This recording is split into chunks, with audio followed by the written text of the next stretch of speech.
Hey folks, Sam here. Okay, a lot of you have wanted to know what's coming in March. What are we looking for? And I didn't really have a great answer until yesterday. So I've gotten some clues kind of dropped in my lap, and I want to share those with you. So if you go back to November, December, you probably remember me doing videos and talking about Task Group and the whole European payment system that they're evolving over there, the Target 2 and so forth. And you know that Task Group is right at the middle of this thing. They basically built it. They've integrated Ripple. You can see right here, there's the Ripple driver, as well as Ripple's listed as one of the networks right along with Swift.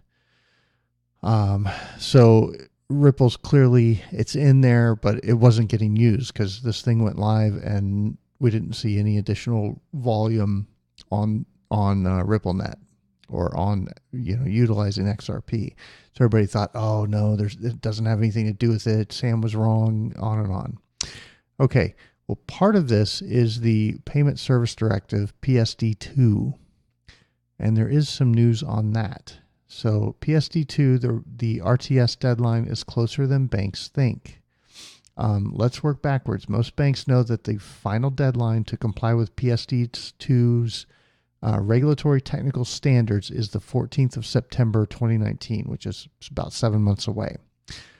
Following the amendments to the RTS, however, based on industry consultation and lobbying from third-party providers, there is another deadline for banks to negotiate, which is much sooner and far less talked about, March 14th, 2019.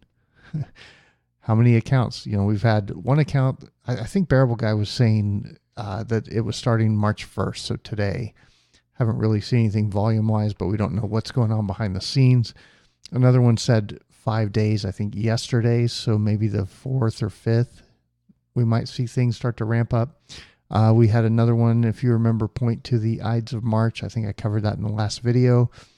This would certainly tie in with that. Now, what are they testing? By then, banks must have their dedicated interface, Open API, ready for testing by PSPs and AISPs. Now, what are those?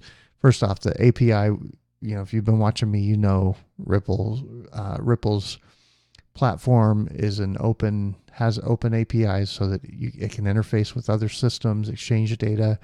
That's how the Task Group has plugged it into their framework. The PSPs are, I think, payment information service providers and account information service providers. So essentially what it's doing, if you as a customer want to authorize Amazon to do payments for you and kind of interface with your bank account and just authorize payments, you can do that. And that's really, it's about kind of decentralizing banking and making it easier for you to allow institutions to kind of plug into your banking infrastructure in order to be able to process payments more efficiently. So that is supposed to be done.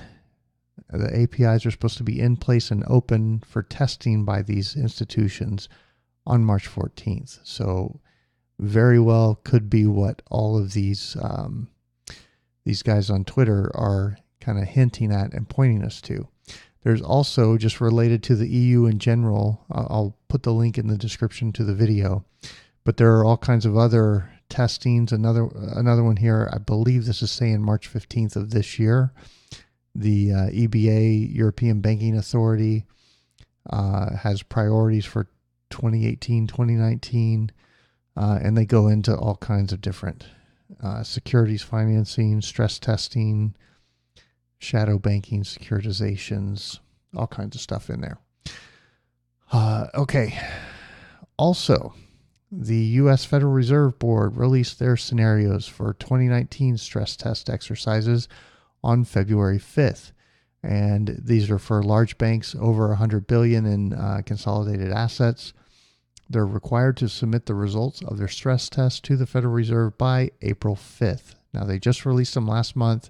They're due April 5th, so when are they going to be doing the testing? March. You got it. And so if you kind of remember, we've covered this. I don't know that I've shown this document. I'm sure this is from a Hyperledger presentation, but they're showing SEPA up here, which is kind of the European payment network gateway hub, whatever you want to call it. And the Target 2 system is what we just talked about, that has the open APIs plugged into it. Well, for the US, it's called the, I think it's Automated Clearinghouse, ACH, and Fedwire. And right here is the 2019 production test schedule for Fedwire services.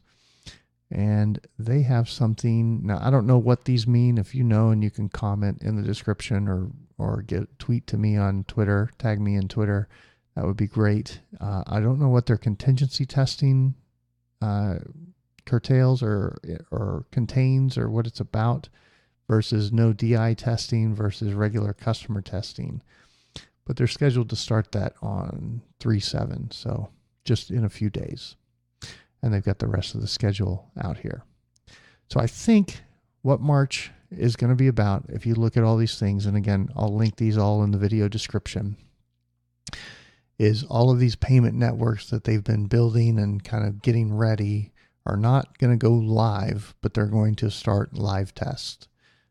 So we might see some volume run up. We might see some price appreciation in XRP due to this testing, but you should know, if that's the case, it's more than likely going to be due to these tests and not, actual production use. It may fall off. The price may fall back down until they start kicking it off and going live later on this year. So interesting stuff to look at. Figured you guys would like that and enjoy it. I'm Sam I Am. We'll catch you next video.